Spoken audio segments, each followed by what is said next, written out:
Tama na, ading ko. Magpahinga na tayo. Umuwi na tayo.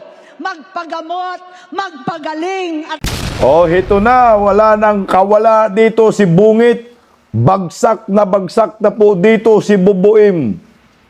Mantakin mo mismong sarili niyang kapatid nga Senator Amy Marcos ang nagsiwalat sa totoong pagkatao, pagkahalimaw ni Bubuim. Hindi lang si Bubuim ang halimaw pati ang kanyang anak na si Sandro, si Liza Marcos, ay sinabing mga bangag. Oh, ito na tayo ngayon. Oh, sino ang paniwalaan natin? Yung si Claire Castro o si Senator Amy Marcos? Na kilalang kilala ang kanyang kapatid mula pa ng mga maliit pa sila hanggat sa tumanda. Cocaine addict di umano ang first family. Harap-harapan na pong sinabi ni Senador Amy Marcos, paniguradong bagsak na ang mga animal. Pambihira, no? Isang bansa, pinapatakbo ng mga bangag, mga lulong, sa cocaine, sa druga. Ano ho ang kapalaran natin dito, anak ng kagwang naman, oh? Bubuim, ng damay ka pa, anak nakamuti. Dapat nagpresidente ka na lang sa mga adik kung ganun, oh. Kaya pala si former President Duterte ay pinakulong itong hinayupak na ito dahil nga nasaktan siya sa ginawa ni Tatay Digong sa mga durugista.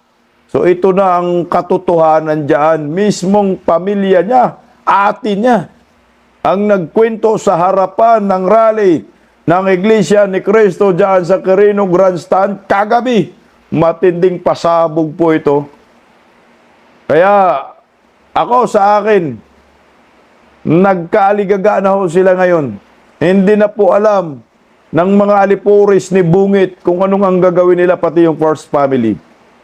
Katakot-takot po na revelasyon ho ito. Isang kahihiyan ho ito sa ating pagka-Pilipino nang namumuno sa atin ay mga bangag. Pa-like po muna, pa-share, pa-subscribe, at syempre, pakipindot po ang inyong notification bell upang lagi po tayong updated sa ating mga video. Suportahan po natin ang Berada Aguila tuwing Lunes hanggang Biyernes, alas 2 hanggang alas 3 ng hapon sa Berada Aguila YouTube channel. Umpisahan na po natin ito, animal talaga. Katapusan na ba ni Bongbong Marcos? Mag-withdraw na ba ang mga militar, mga kapulisan sa mga isiniwalat ni Senator Amy na ang first family ay lahat ay mga bangag? Anak kayo ng kamuti kayo. Wala na pa kayong kawala dito. Sumakit ang ulo ng mga tungaw. Pakinggan po natin ang nakakakot at nakakilabot na revelasyon ni Senator Amy Marcos.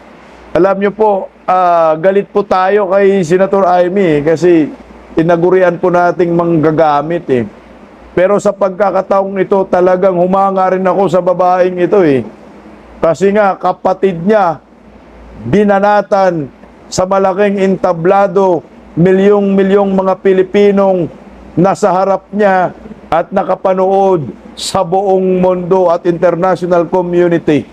Pati mga leader ng ibang bansa nakapanood po ito, na nalaman na po ng buong mundo na bangag ang first family at ang presidente ng Republika ng Pilipinas. Tama si Duterte. Pakinggan po natin si Amy Marcos.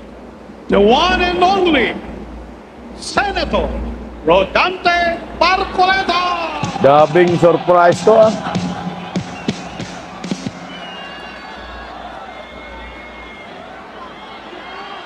Magandang gabi, mga kapatid, mga kababayan.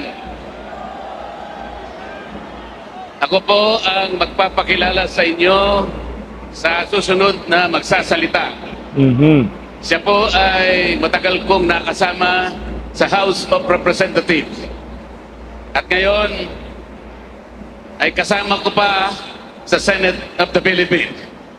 Ang aking kaibigan, ang aking kumare, Senator Amy Marcos. Gulat na gulat sila dyan. Sigawan, oh. Grabe, oh.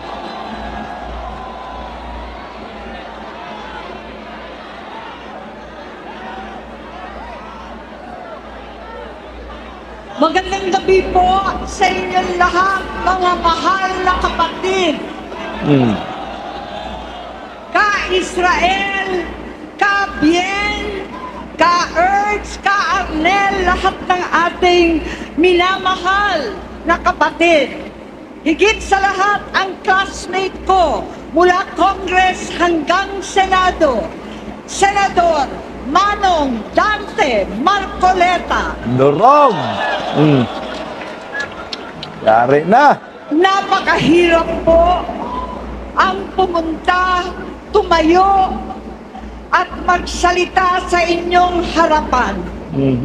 Pero noon pa man, alam kong walang madali kapag ikaw ay Marcos. Nanginginig ako at ang aking boses, hindi dahil ako'y natatakot sa inyo, kundi dahil nalulungkot po ako. Ipagpaumanhin ninyo kung sa gitna ng pagsasalita ko, ako'y hihinto, hihinga dahil sa bigat ng aking kalooban. Pero hindi yan ang dapat kong ihingin ng paumanhin. Hindi yan ang kasalanan ko sa bayan na dapat ihingi ko ng tawad. Narito po ako dahil sa tawag ng Iglesia ni Cristo para sa transparency, accountability, at hustisya.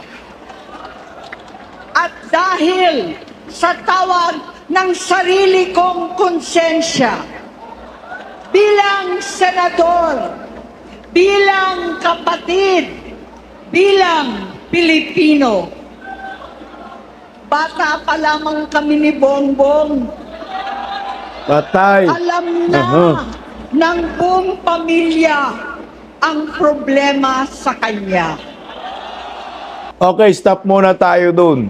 Ito na nga ho yung sinabi natin. Isipin mo, bata pa lang kami ni Bongbong, alam na ng aming pamilya ang problema sa kanya. So, ibig sabihin na, umpisa pa lang, alam na ho nila kung anong klaseng pagkatao itong si Bongbong Marcos. Ito yung, ito yung medyo napag-isip ako ba? Alam nyo naman palang bangag yan, ay bakit po ay hinayaan nyo magsilbi sa bayan at magiging gobernador pa, naging senador pa. Kaya, bakit pinayagan natin yan, Senator Amy Marcos? Dapat sana, wag na bong. So ano po yung mangyayari sa ating bansa pag yung isang tao pala ay yawards, bangag, pero hinayaan po natin. So anyway, pinaliwanag din dyan ni Senator Amy Marcos kung bakit siya ay napaniwala ni Bungit na ayos na yung kanyang pagiging pagka-cocaine addict. Tuloy, Senator Amy.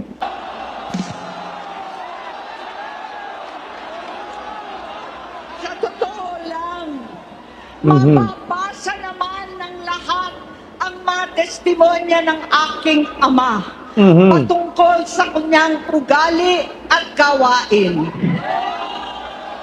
Noon, dahil may tatay pa kami, hindi ko pa siya responsibilidad.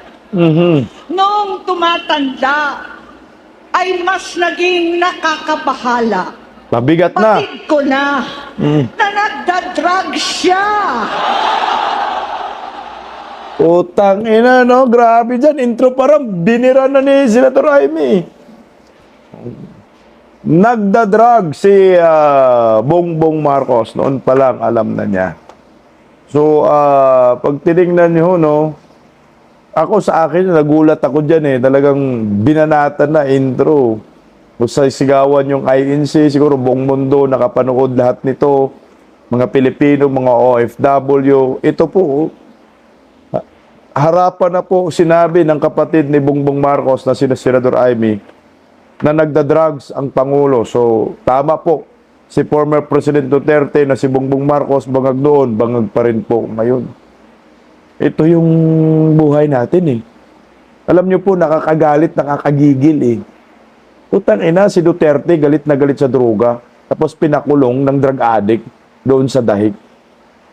Nakakagalit, di ba? Oh? Pag ikaw Pilipino, baka masampal mo lang sa harap itong taong ito, si Bungit eh. Kasi unang-una eh. Bakit ganito ang ano natin, ang buhay natin? Bakit sumang-ayon tayo na yung namumuno sa atin ay questionable yung pagkatao, drug addict? Makamura na lang talaga tayo dito, no? Sarap pagmumurahin eh. Itong revelasyon ni Senador Amy, papayagan kaya ito ng sambayan ng Pilipino? Kalimutan na lang ba natin ito? Makikinig ba tayo sa mga ribat ng mga Atler Castro, mga hinayupak na yan? Ako, kung sino ba may credible source na pwedeng makapagsabi sa kalagayan ni Bongbong Marcos, kung addict ba siya or sobrang addict, wala na pong iba. Si Senador Amy Marcos. Gulat lahat yan eh. Sigawan, oh. Nasurpresa rin siguro ang iglesia dyan sa akin. Nalaman ko ang ng pamilya. Nalaman ng pamilya. Seryoso ito. Minsan, kami ng Presidential Guard at Metro Gompa ang naglilinis tuwing nagpa-party po sila. Kotsa, oh. Yung mga tuter. O pati si Senator Amy mismo pala naglilinis pag nagpa-party. So, may mga tuter dyan. No? Yung mga sinisinghot yan. Yung kukin kasi sinisinghot yan. Ginaganong sa ilong. Yung mga dollar bills na niluloko tapos sinisinghot yan. Yan yung kukin. Tapos naglilinis. Iba pa dyan, may injection. Putang ina, naalala ko tuloy yung si Tantuco ba yun? Doon sa Amerika, Beverly Hills, di ba? Ang ina, grabe, nakakakilabo to itong revelasyon ni Amy. Nabuhay kaming magkakapatid sa ibang bansa. Kami-kami lang. Kinumbinsi ko pa si Bongbong. Pakasalan mo na si Lisa. Oh, Naisip ko noon, kapag nag-asawa siya, malalagay na sa tahimik at magkakaroon ng direksyon. Ang laki ng pagkakamali ko. addict din pala. Lumala ang kanyang paglulong. Butang. Pagkalulong sa droga. Tangina na yan, oh. Kasi, diba tayo mga Pilipino, na, meron tayong mga kamag-anak o kapatid na si Raulo, no? Minsan ang isip natin, mag-asawa ka na lang kaya, o pag-asawahin na lang natin, baka sakali, magbago ang ugali, no? Pag nag-asawa kasi isipin ng pamilya. Pero ang nangyari, nung napakasalan ni Lisa, ilalong nalulung pala sa droga. So pareho sila, singhot to the max, anak ng kagwang. Imbis na mapabuti, napasama pa. Nadamay pa tayong lahat. Nung nagiging addict na lahat, oh. Ganit, tuloy, oh.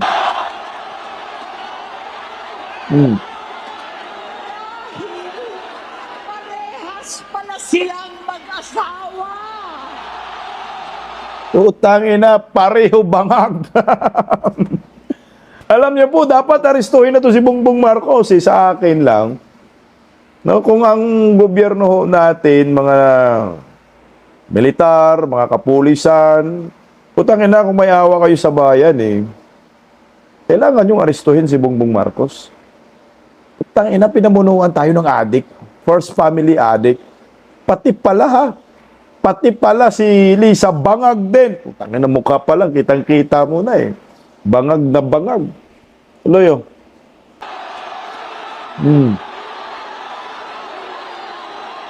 Naging gobernador siya ng Ilocos. Alam ng mga tao doon na halos hindi siya pumapasok. Aha. Tuwing kukumprontahin ko siya, Butay, teka lang ha. Naging gobernador sa Ilocos Norte, no? Hindi pumapasok. Putang ina. Anong ginagawa? Sumisinghot lang. At ako makapasok, singot. Kaya pala yung Ilocos Norte, pinakamahirap pa rin na, na lugar, probinsya. Tangin naman namin namumuno pala, mga adik. Sus ko, Ginoo. Tuloy, oh. Ay nagsasabi siyang magbabago na siya, aalisin na niya ang bisyo. Hanggang sa may nagsumbong na naman sa akin na sa paggising pa lang sa umaga, kasabay ng almusal, marijuana pala. Okay ni na, bibim. Hindi talaga yan magbago. Yun na nga sinasabi natin. Pag adik ka talaga, siguro katakot-takot na, na ang tawag dyan, rehab. Kaso, hindi eh. Kung may resources ka kasi, babalik ka na naman. Wala. Ganun na talaga ang buhay ni BBM. Pagising sa umaga, nagmamariwana. Tapos whole day, sabog, bangag. Pagdating sa gabi, singhot ng cocaine. Putang inang buhay na yan. Tapos, dinamay nyo pa kami. My God. Hoy, Boboem, bungit, mag-resign ka na. Maghapon sila. Lahat sila nagiinuman at gumagamit ng cocaine. Party drugs. Kasama ng asawa at barkada. Utang ina, kasama, asawa, barkada, sumaghapon. So, kaya pala itong animal na Lisa, isipin mo, walang puso sila eh. Yung bagyo, di ba, bagyong Tino, binabaha, marami nang namatay, pero sila, nakuha pa nilang magparty-party sa Malacanang, nagpa-concert pa. So, matik yan, may party drugs, dyan sa Malacanang. Kasi kung ito ang pagsusumahin natin, ganun talaga. Pag adik-adik ka talaga, alta, ganun, cocaine. Ano bang hinintay ng taong bayan? So, palampasin na lang natin to, parang ganun. Sige, okay na. Adik ka, putang ina, adik na lang tayong lahat. Tuloy, sino? Tulad ng ama ko, kinastigo ko ang mga barkada niya. Ang nasirang si Bong Dasa, si Elvie Cruz, Inigo, Tony Boy, Sap Anton, alam po ninyo yan. Oy, Anton. Si Anton Lagdamio pa lang eh. Yung mata nun eh. Yung Tony Boy ba yung sweetheart dati ni Kati Binag? Parehong mga adik eh. Sus ko, Ginoo. Yung mga asawa niyan, kumanta na ho kayo, tulungan nyo ang bayan. I-rebuild nyo na po na nakita nyo rin, ganun si Bongbong sumisingot kasi si Kati Binag, kwininto eh. Sabi nga ni Kati Binag, inalok ako ni Lisa eh, you want eh. Kitang-kita oh. Tuloy oh. Nagre-resign na sa takot ang mga pulis nila at staff dahil sa lumalalang bisyo. Inayos ko sila dahil gusto niyang ituwid ang buhay niya. Gusto niyang mag-vice-presidente. Hindi siya pinalad at lalong nagkaroon ng oras para sa bisyo. Simula noon, naging malabo sa amin ang lahat. Kaysa mag-away, bigla na lamang lumayo ang loob namin sa isa't isa. So, ibig sabihin, nung natalo siya sa pagka-vice-presidente, so humingi siya ng tulong sa ate niya. Ate, takbo akong vice-presidente, te. Nung natalo siya sa pagka-vice-presidente, lalong lumala yung kanyang bisyo. So, ibig sabihin, nung talo nung 2016, so 6 years siya, panay singhot. 6 years siya, lulong na lulong, parte dito, parte doon, marijuana dito, marijuana doon, cocaine dito, cocaine doon. So, 6 years yan. Kasi hindi niya matanggap-tanggap yung pagkatalo. Sana kasi Atty. Vic Rodriguez, kung meron din siyang parang dito, knowledge na paka-imposible na wala kasi nga kasama ho nila, sabihin niya na rin kasi si Senator Amy naglakas na ng loob, di ba? Para talagang convincing na. At ito kay Senator Amy, sinasabi niya, senador naman siya, matik yan pag ikaw may concern ka sa bayan, mga otoridad, dapat arestuhin mo talaga si Bongbong. Ipakulong mo dapat, pusasan mo dapat ito kasama si Liza Marcos. Antakin mo 6 years siya nalulong, simula ng pagkatalo, tapos tumakbo sa pagka-presidente. Nagtandem pa kay Inday, anak ng kamote naman, oh. Kasalanan mo rin, Amy. Noong 2016, kasabay ng kampanya ni dating Pangulong Duterte laban sa droga, Ito na yon. lumabas ang pangalan ni Bongbong sa listahan. Sa tukhang. Nakasama siya sa listahan ng mga celebrities, mga artista, Maricel Soriano at iba pa. Masinsinan kong kinausap si Pangulong Rodi. Aha. Halos manikluhod ako. Sinabi kong ayon sa kapulisan, dapat usigin ang mga pusher at saka na lamang sagipin ang mga user. Naligtas si Bongbong.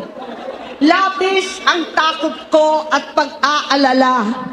Kinausap ko siya at nagsabi siyang talagang siya ay nagbabago na. Muli at lagi, hindi ako nawalan ng pag-asa. Ako'y naniwala ulit. Teka lang, stop muna tayo dun sa drug watch list ni Tatay Digong. So, totoo ito kasi kumakalat na rin to noon pa kumakalat na sa mga political vloggers, no, sa atin, na itong si Bongbong Marcos, at sinabi na rin po ito ni, sino ba yung si Pidia Jojo Morales? Tama? Jojo Morales. Talagang sinabi na rin na, alam na rin natin ito, si Bongbong Marcos, nasa drug watch list ni Tatay Digong, tutukhangin nga, no, sa listahan. So, ang nakiusap lang, nakiusap kay Tatay Digong, itong si Amy, na huwag mo muna arestuhin, pagbigyan magbago. Kaya hindi na-aresto. Alam mo, Senator Amy, kung hindi mo lang pinigilan na matukhang itong si Bongbong Marcos, wala tayong presidenteng bangag, si Inday Sara presidente ngayon. Hindi natuloy yung pagtukhang o kasama si Maricel Soriano, nabanggit din yan kay Jojo Morales, investigasyon sa Senate, sa Senado, di ba? Nagkaroon pa ng investigasyon. So ito na, mas matibay pa. So kasi kinukonte siya ng mga bangag vloggers na hindi daw totoo yan na nasa drug watch list si Bongbong. Ito, lumabas na totoo, legit. Si Senator Amy Marcos mismo ang nakiusap kay former President Duterte na huwag itukhang. Noon na natatanggap ko na lang na balita tungkol sa kapatid ko ay regular na pagpapadoktor. Kaya kumalma naman ako. Iniisip ko, totoo, dahil na-opera na ang tuhod niya sa gout. May gout na pala. Totoo na ito. Hanggang nito, nalaman ko na tuloy ang paggamit niya sa mga party na karapalan naghahain ng droga. Pinagmamalaki pa ng mag-asawang kayang-kaya nila ang microdosing ng cocaine. Hati-hatiin daw para 4 na beses sa isang araw. Pucha. Hindi mabibisto. 4 na busy sa isang araw, hati-hatiin. Putang ina, intindi ninyo magdroga, no? Sko, ano pang hinintay ng taong bayan dito? Lumahok na tayo dyan sa kilos protesta. Sa EDSA, puta, mabibigat na yung mga binibitawan din kagabi sa EDSA, rally. Ano pa ba? Oh. Ang pagpapadoktor, pinalabas nila ang pag-stem cell. Nagpapalit daw ng dugo, nagpapa-blood transfusion. Kayang-kaya raw. Hindi ko maintindihan ang pinagsasabi. Noong 2021, kahit papano, nagkikita kami at nagkakausap.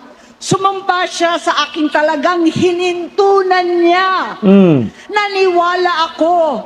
Kasi sabi niya, gusto niyang tumakbo. Ang sabi ko, tutulong ako sa abot ng aking makakaya. Putang ng bangag, oh. Pinakilala ko si Bongbong kay Inday. Naging magkatandem sila. Pagkatapos noon ay biglang hindi na niya ako ulit kilala. Kahit si Inday, nagtataka. bigla ako na itsapwera. Kahit ganon, nangampanya pa ako para sa kanya, kahit si Inday na lang ang aking nakakausap. Putya, Senator Amy, alam mo naman pala na bumalik sa pagdudruga, hindi mo na sana tinulungan pa. Pinawithdraw mo na sana si Inday Sara that time. Kasi pa sa pangangampanya daw, nalaman niya na nagdudruga pa rin. Tuloy-tuloy pa rin, binudol siya ni Boboim. Putang ina, sana withdraw na lang. Nag-withdraw na lang si Inday Sara, naganap na lang si Inday Sara ng masasama. Sana si Isko na lang. Para medyo umayos pa sana yung bayan natin. Anak ng kamuti, damay lahat tayo dito. Tutuloy, oh.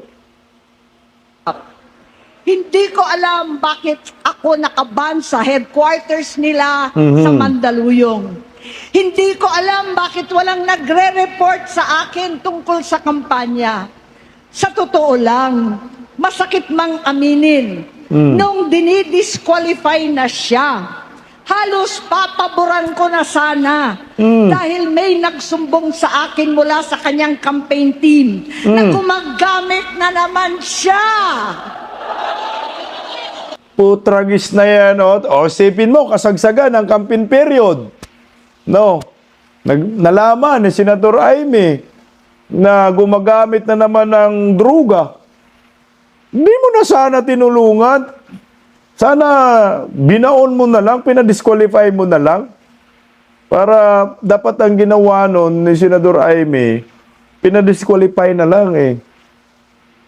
Paghanap na lang na makipagtandem kay Inday Sara, putang ina, nagago tayo eh. Dapat maaga pa lang, Senator Amy, yung filing of candidacy pa lang, at nakita po ninyo na may problema talaga si Bongbong, binudol ka, hindi mo na pinapatuloy na mag-file ng candidacy para si Inday Sara na yung umakyat. At naging presidente na si Inday Sara, hindi sana nagkagulo ang mga DDEs. Dahil magiging solid or nagiging Saraguna sana yun. Anak ng kamote. So nagulo. So ano nangyayari? Ba't nyo pa sinuportahan? Hindi dapat nakita mo yung ganong sitwasyon na bumabalik palang kapatid ko sa pagdudruga. Hindi ho dapat tinulo ka na. Kawawa naman ng Pilipino. Nadamay lahat dito. Nung sinabihan ko, siya at mga taong nasa paligid niya, nagkaisa silang tuluyan akong alisin sa kampanya Yung pinagkaisahan. na ako naman ang bumuo. Sinabi nilang gusto ko na siya ay ma-disqualify para ako ang pumalit. Hindi totoo yun. Sinismis pa siya. Iniisip ko ang kalagayan ng aking kapatid at paano siya magsisilbi kung ganyan ang kalagayan niya. Correct. Pero Kasi hindi kasi po pwede na ang presidente mamumuno sa isang bansa, mga putragis kayo, okay ni Nam, ay bangag. Dapat doon pa lang, Senator Amy, binanatan mo na, hindi mo na pinatuloy pa. Kasi tingnan mo, nagsasuffer tayo. So, ibig sabihin nito, lahat ng nakapalibot kay BBM, puro bangag. Sindikato, mafia. Yung iba siguro dyan, sandamakmak na laboratorio sa kukin. Ayun nagiging business nila. So legit, ang nagpapatakbo ng bansang ito ay mafia. Sindikato. Kaya ang Pilipinas bagsak, krimen lubaganap, dahil wala sa katinuan ang presidente. Sakit po ito.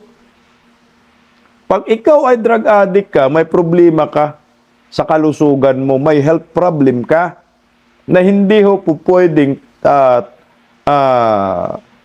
ikaw ang magpapatakbo ng bansang ito. Bibigyan ko po kayo ng senaryo.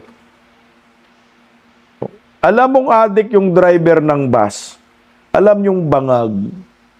Sasakay ka kaya dyan sa bus na yan? Na alam mo kapahamakan ang papuntahan ho ninyo. Diretso kayo impyerno tapos biyaheng Bagyo pa. Bangag ha, yung driver. Sasakay ka.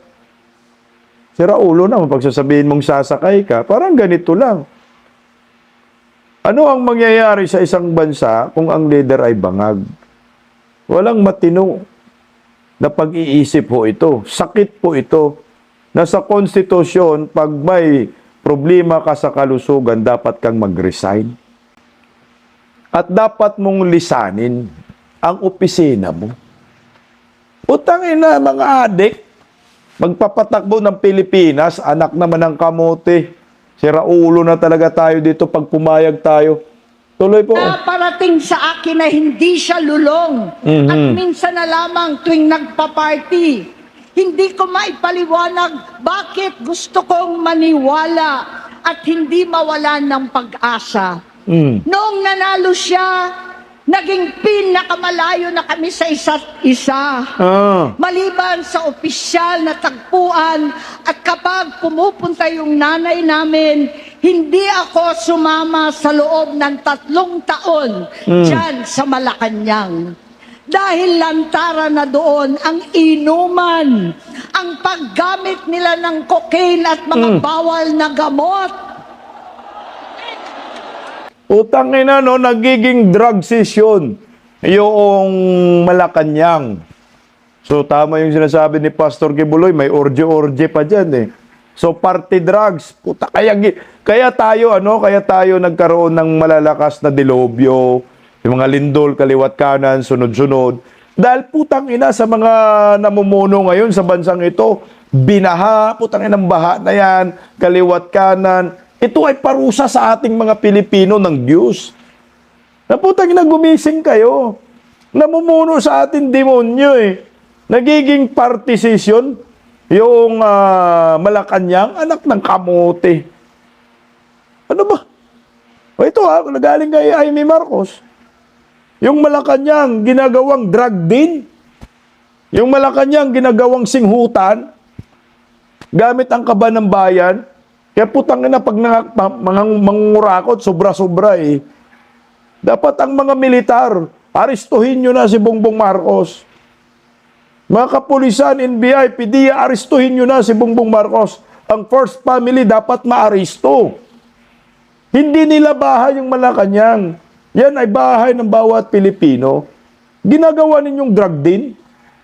Anak ng kamote na yan, grabe naman ang kagagalit ho nito. Hindi ba ninyo nakikita, naririnig? Kakaiba na siya magsalita. Oo. Hindi na maintindihan kung ano-ano na ang sinasabi at wala na sa sarili. Nagtatago sa kabaitan niya ang pang-aabuso niya sa droga. At nagbunga na ito ng mga nakakapinsalang maling desisyon. Dito na ako sa, hindi ba kayo nagtataka? Pag nagsalita, iba na yung mukha, no? Gumigiwang na yung panga, dididip-dip.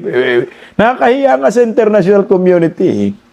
Tingnan mo, pag in-interview sa mga international media, nagdidip-dip.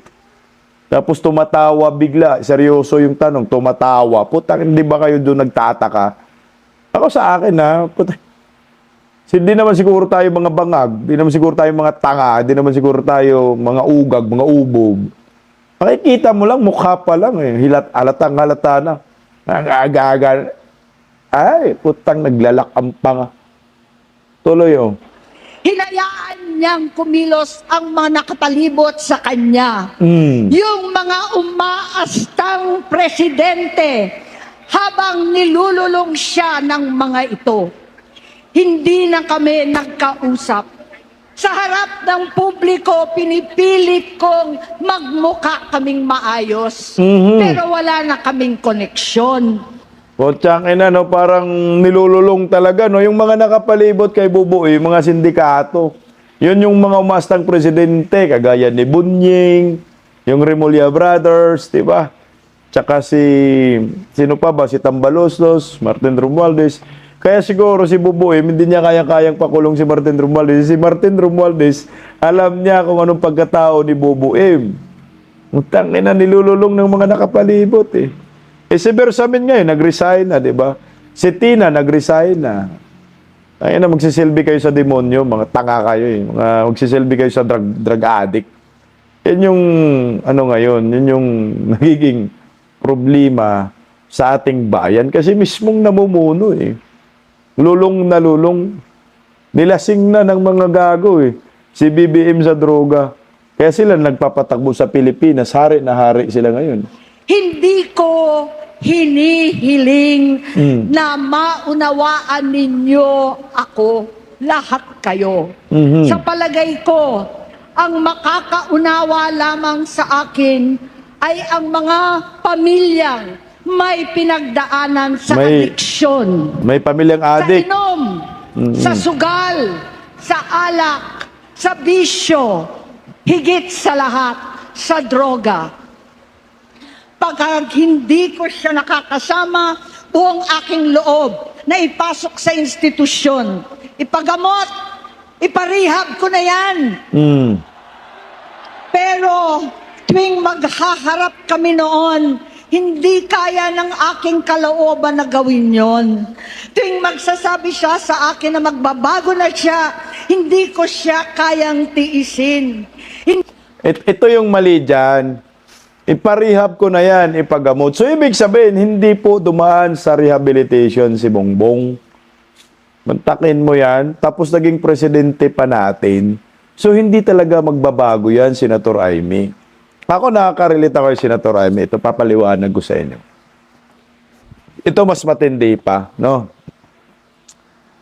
Ako ay pinag-aral ng isang obispo, matay na eh.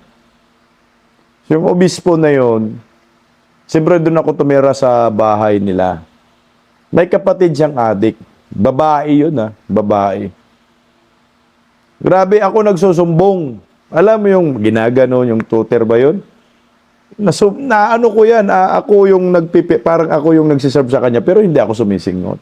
Hindi ako nag-a-addict. Siyempre, scholar ako ng obispo, alam ka naman tatanggihan ko, tinatawag ako, pero inaano ako, parang gusto niya akong gawing addict din. Pero hindi ko po yan natikman ni isang bisis. Kahit marijuana, wala akong ganun. Nakisama lang ako, siyempre, scholar ho ako kapatid ng obispo yun. Addict talaga. Alam mo ang ginawa, sinumbong ko. Sinumbong ko sa kanyang kapatid na obispo. Sabi ko, nag-a-addict. Hindi na natutulog. Nagmamadyong. Umiinom, ang iniinom niya, Coca-Cola lang Coke. Pagpasok ko, nagmimadyong pa rin sila, nag-a-addict. Pag-uwi ko, nagmamadyong pa rin sila, nag-a-addict. Putangin na mga 1 linggo. Nag-a-addict lang sila, sumisinghot. Tapos, nagmamadyong. Ganun ang buhay ho ng addict. So, may pagkakataon, sinumbong ko sa kanyang kapatid na obispo. Sabi ko, addict yung kapatid mo. Una, hindi sila naniniwala eh. Later on, sabi ko, subukan ninyo. Tumira muna dito. Later on, nadidiscover ho talaga nila na addict yung kapatid nila. Alam mo yung mukha ni BBM na parang iba yung balat, no? Si BBM kasi manas yung mukha niya. Yun naman, hindi manas, payat, pero pareho yung texture ng balat ni BBM. Yun, yung kay Lisa. Pareho yung texture ng balat ni Lisa. Na parang walang laman, nakalaylay, ganun ho yun. Pinarehab yun eh. Pinarehab po yun ng pamilya na yun. Nung panahon ni Tatay Digong, kasi nagkatukhangan eh, pinarehab. After Duterte, nakalaya. Sa rehabilitation, tinapos na. Pero anong resulta? Bumalik muli. Mantakin mo yung taong iyon nakatikim ng rehabilitation, pero bumalik. What more pa kaya si BBM? Walang rehabilitation. Putang ina, lalong lulong yung buhay na yan sa droga. Tuloy. Hindi ko kayang ipagkait sa kanyang pagkakataon at pagbabakasakali, umaasa ako at laging nananalangin na sana, oo nga, nagbago na siya. Hanggang dumating ang 2024 at 2025, yung bisyo niya na ang dahilan ng pagbaha ng korupsyon, kawalang direksyon, at maling-maling mga desisyon. walang accountability, wala nang hustisya. Wala na. Hindi na niya alam ang nangyayari. Hindi na pinapaalam sa kanya ang mga pangyayari. Sinamantala ng mga ito ang paggamit niya ng droga. Tinangkam na nila ang kaban ng bayan habang ang mga dating tumatawag sa amin ng magnanakaw ay nakakita ng pagkakataon sirain ang lahat. Nagagamit na nila si Bongbong para Kakampi sirain na. si Inday. Itinutulak pa nila si Bongbong at ang bayan sa bangin para umastang tagapagligtas. Utang nga, mga kakampi na ngayon ng yung mga nagtumatawag, mga dilawan, pinklawan, yung tumatawag sa kanilang magnanakaw, Marcos, kakampi na nila, kakampi na ni BBM. Putang, hindi bakit tumatay balahibo nyo? Kasi nga, nabusog sa droga si BBM. Tuloy po, Senator, Mula sa pagtraidor at pagpapahamak kay VP Inday, sa confidential funds na kung tutuusin ang galing naman sa opisina ng Pangulo, hanggang sa pagpadukot sa dating Pangulong Duterte para itapon na lamang sa ibang bansa. Ang kabaitan ni Bongbong ay naging kalupitan. Garapalan ng pagtatakip sa kanya ng mga nasa Congress, sa Senado, mga miyembro ng kabinete. Kitang-kita na ng taong bayan, wala nang puwang ang kahihiyan. Para bang nauulit ang bangungot ng kasaysayan dinamas namin noon. 68 years old po ang tatay ko nung pinatalsik sa pwesto. 68 years old na rin si Bongbong ngayon. Utangin na mo, Bong! Mauulit muli ang history. 68 years old na patalsik yung tatay nila. So ito, okay na maulit muli ang history. Masisipa ka talaga. Pero kung ayaw mong maulit ang history, mag-resign ka na lang. Mas maganda mag-resign na kasi kaysa kalad ka rin. So maulit ang history na mayroon namang Marcos na kinaladkad. Marcos pa, Ferdinand. My God. November 17 din, noong 2021, nung nakumbinsi ko si Inday na magbise kay Bongbong. November 18 po, bukas, ang ikatlong araw natin. Siyam na taon na nakakaraan. Saktong November 18 pa talaga na pinalibing ni Pangulong Duterte ang tatay ko sa libingan ng mga bayani. Putang ina, meron palang yung pizza na kinuha ng INC, no?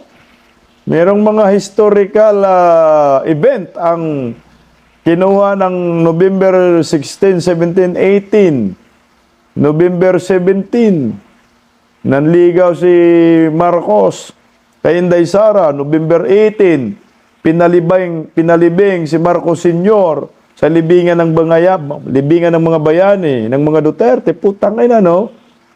68 years old. Bong! Mauulit muli ang history, Bong. Halo-halo na ang aking nararamdaman, pero alam kong ito ang dulo at hangganan ng aking pagtitiis at pananahimik. Hindi na tayo mananahimik. Dahil Sige. na lamang kong pati ang mga anak niya ay nagdodroga na. Narinig nyo? Ang mga anak niya nagdodroga na rin po. Ng buhay ng Pilipino na yun. Huy! Gising Juan de la Cruz. First family, mga adik. Anak ng kamote, My God. Tuwan-tuwa dito mga adik, no? Kasi adik mo ng Pangulo. Adik na rin yung first family. Utang ina, mabuhay kayong mga adik. Okay. Kinasusuklaman ko pa ang pag-alok ng mag-inang si Sandro ng droga ang aking mga anak at iba pang mga kamag-anak. Yan ang hindi ko na mapapalampas. Sa loob ng Teka lang muna. Yung anak mo, di ba, Senador Jaime, gumigiwang yung panga. Ganun na pagkagiwang, pinaatras eh. Yan ang hair follicle drug test mo, Senador Jaime. Iparehab mo, pukrangina. Si Sandro pala, at saka si Lisa, yung promotor niyan. So lahat na ng Marcos, nagiging addict na. Ikaw, Sin. halos 4 na dekada, wala akong ibang pinangarap kundi maipakita sa sambayanan na hindi kami masamang tao. Hindi masama ang pamilya Marcos. Gusto kong ibangon ang dangal ng aking ama. Sa pamamagitan na nagpagtatrabaho para sa bayan, sinikap kong maging mabuting gobernador, kinatawan, senador.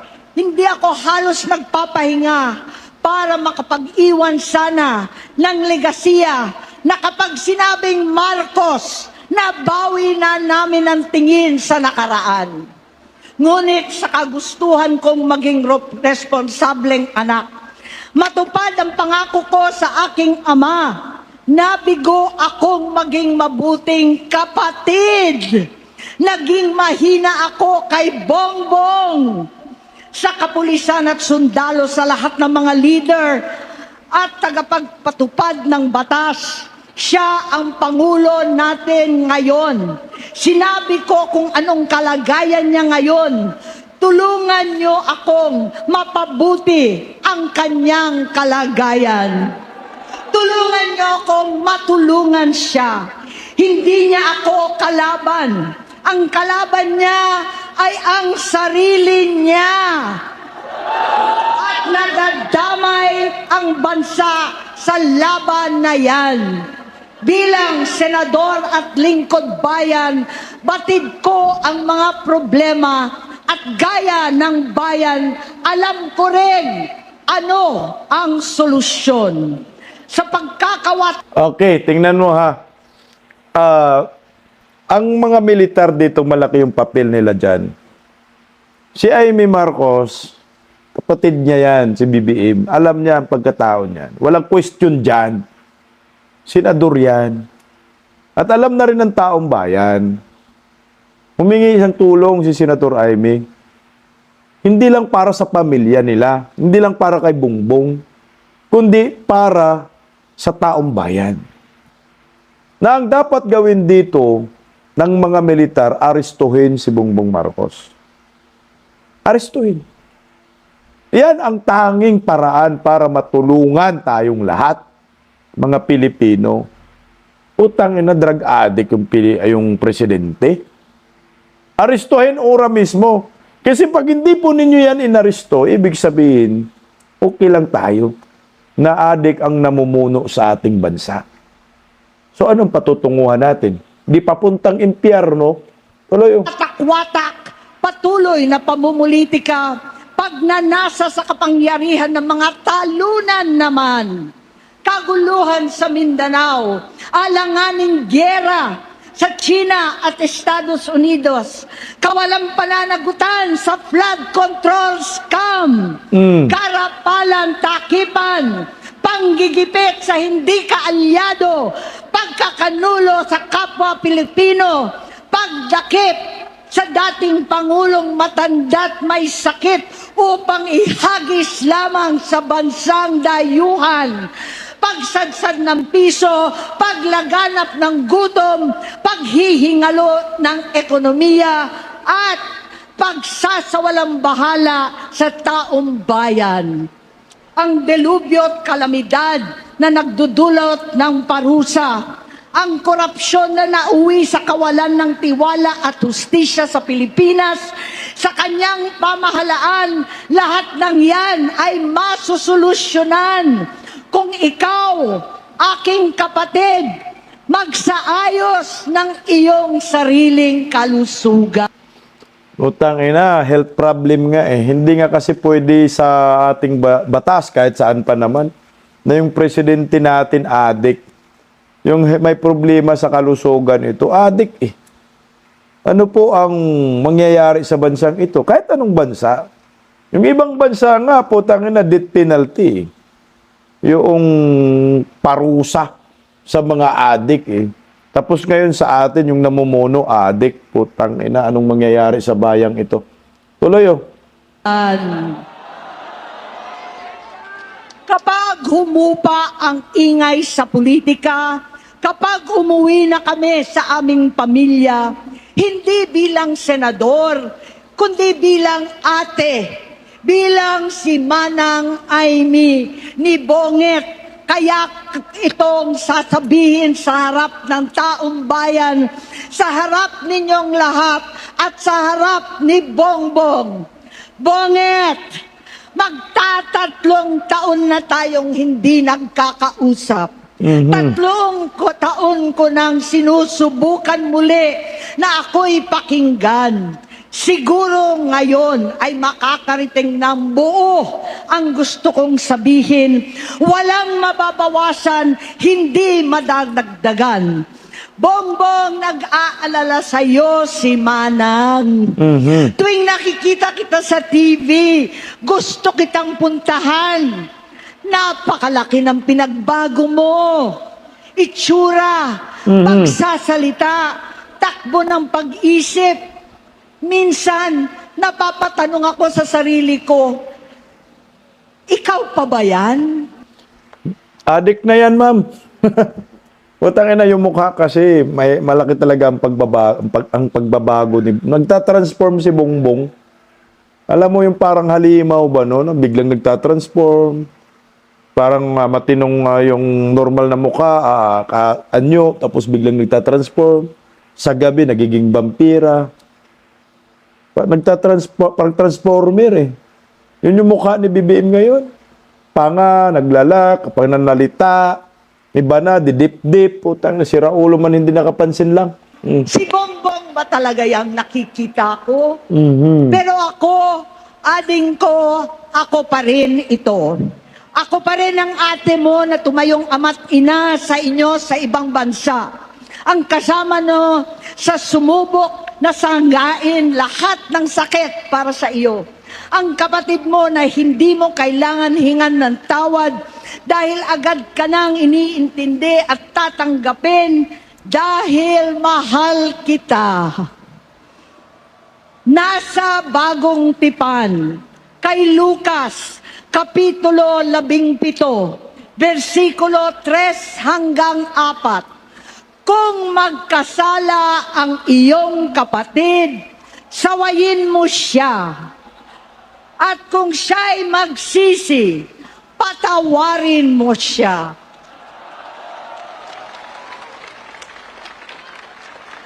Tama na, ading ko. Tapusin mo na ang paghihirap mo at ng bayan. Gaya noong umalis tayo sa palasyo, kaya ko pa rin hawakan ang iyong kamay, huwag kang matakot. Malaki na ang dulot sa iyo ng droga. Sinisisi ko ang sarili ko dahil hindi ako nakinig sa mga sumbong. Hindi ako nakialam. Hindi ako maniwala. Pero hindi pa huli ang lahat. Tama na, ading ko. Magpahinga na tayo. Umuwi na tayo. Magpagamot, magpagaling at nangangako ako. Hindi ako malilingat, hindi ako magkukulang. Lahat ng kasama mo ngayon, hindi natin kasama sa pinakamadilim na bahagi ng buhay natin. Kasama mo sila ngayon dahil nasa taas ka pa. Ako at ang ating mga tunay na kapatid dito sa Luneta ang kasama mo kahit magdilim ulit ang lahat. Talikuran mo ang iniisip at ibinubulong nilang ambisyon. Unahin na natin ang kalusugan mo dahil sa adiksyon nabigyan mo ng malubhang karamdaman ang buong bansang Pilipino. Correct. Matatanda na tayo, sakitan na si Mami. Alagaan na lang natin ang isa't isa. Kaliwat kanan man ang panghuhusga sa akin, malinaw sa aking puso na dapat mauna ang Diyos, ang bayan, pamilya at sarili. Hanggang sa mga oras na ito, Bonget, gusto kong malaman mo na hindi kita sinusukuan. Hindi ko kakayanin kung mapapahamak ka. Kaya hinihingi ko na tayo'y umuwi na, mamahinga alang sa iyong kalusugan. Kaya kung mabigo at mawala sa iyo ang posisyon, pero hindi ko kayang mawala ka sa amin. Ayusin mo ang sarili mo. Magpagamot, alisin ang droga sa iyong sistema. Wala akong ibang gusto kundi gumaling ka, malampasan natin ito muli. Dahil wala akong ibang hinahangad bilang ate, kundi maging masaya ka, maging ligtas sa panganib, malusog, matagumpay sa buhay. Itama ang mali, labanan ang adiksyon, at ako hindi kailanman aalis sa iyong tabi. Ang galing mo, Senator Amy Marcos. Katapusan na ng mga bubonistang tanganista. Konting konting komentaryo, no? Kasi ang punto dito ni Senator Amy, Bibi, tama na. Umuwi na tayo, mag-resign ka na. Yun yung point dyan. At nakiusap din siya sa mga militar, no? Kung si BBM hindi ho siya magkusang mag-resign, dapat ang otoridad, ang gobyerno, militar, especially militar ang gagawa dapat, o mga kapulisan, no? PDEA, kailangan po arestuhin nila si BBM. Arestuhin nila kasi nga iyan ay betrayal of public trust. Trinidor po tayo. Ang taong bayan, trinidor ni Marcos, ni BBM. Isang kasinungalingan na siya ay umupo dyan bilang isang presidente na hindi alam ng taong bayan na siya ay drug addict. Pero kung alam ng taong bayan, noon pa isiniwalat na to ni Senator Amy, hindi siya maging presidente. Ang tanging nagsasabi lang naman na may addict dyan na kandidato at hindi lang din naman na pangalanan ni Tatay Digong. Si Tatay Digong lang naman nagsabi niyan. Si Bongbong naman talaga ang tinutukoy. Kaya hindi ako nag-unit team. Naganap ako ng presidente. Nag-isko Sara ako. Dahil naniniwala ako kay Tatay Digong sa sinasabi niya na may adik na presidente. Si BBM nga, na tumakbong presidente. Si BBM nga. Diba tinira pa si Bongbong Marcos, bangag noon, bangag pa rin ngayon. Bakit hindi nagalit si Senator Amy sa mga Duterte ang sinabi ni Tatay Digong sa Maizog? Dahil alam ni Senator Amy, totoo yung sinabi ni Tatay Digong. So ngayon, worst case scenario, kailangan talaga ang mga militar pumasok na po dito. Kasi pag ang militar manahimik, wala nang magtitiwala sa militar na taong bayan. Sila na po ang mag-neutralize dito. Kailangan po pakiusapan na lang, paggamot na lang tayo, Mr. President. Parehab na lang. Kasi hindi ho po pwede talaga, kahit saan ang gulo. Hindi pwede ka sumakay sa bus na adik ang driver. Hindi pwede na sumakay ka sa eroplano na adik ang piloto. Hindi pwedeng sumakay ka sa bangka na adik yung kapitan o barko na adik yung kapitan. Hindi po pwedeng ganun. Kailangan matino yung pag-iisip. Hindi ka pwedeng mag-security guard na adik ka. Hindi ka pwede mag-bagger or mag-empleyado na adik ka. Lahat yan. Kailangan ma-hire ka sa isang kumpanya, maayos yung pag-iisip mo, hindi ka adik. Pero ito, bakit? Presidente ang kanyang posisyon. 100 million na mga Pilipino ang umaasa sa kanya. So okay lang pala na adik ang presidente. Mga militar, mga puki ng ina ninyo, Kailan po kayo gumalaw? Kagaguhan po ito pag ito palampasin pa ninyo. Kawawa ang bayan. Kawawa ang Pilipinas. Sana pakinggan po ninyo ang pakiusap ni Senador Amy. Ang tanga ho ninyo kung palampasin pa rin po ninyo ito. Magsakripisyo tayong lahat dito kung ganun. Paggising sa umaga, tanghali at gabi, nakikita ko ang post niya, ang hapdi. Paano nga ba to? Di ako makatanggi. Watch ko na lang at isipin ng mabuti. Bisdak Pilipinas. Bisdak, tinig ng katotohanan. Sa bawat vlog may laban sa kasinungalingan. Mulat ang mata, gising ang masa. Bisdak Pilipinas, para sa bayan, gumigising sa diwa. Sa likod ng kamera, tapang ang dala, walang sinasanto kung mali ang gawa. Hinay-hinay, pero palaban. Boses ng tao sa digital na labanan. Bisdak, tinig ng katotohanan. Sa bawat vlog may laban sa kasinungalingan. Mulat ang mata, gising ang masa. Bisdak Pilipinas, para sa bayan, gumigising sa diwa.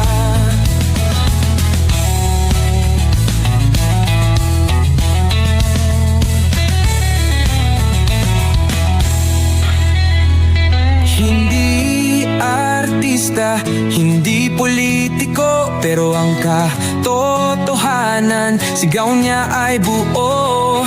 Sa YouTube o Facebook man siya makita, may aral ka pa rin, may uwi sa bawat salita. Bisdak, gising sa katotohanan. Di lang kwento, kundi panawagan. Sa bawat Pilipinong naghahanap ng liwanag. Bisdak Pilipinas, kasama sa pagbangon ng bayan. Bisdak Pilipinas, boses ng masa, gising ang diwa. Sa vlog mo, may pag-asa.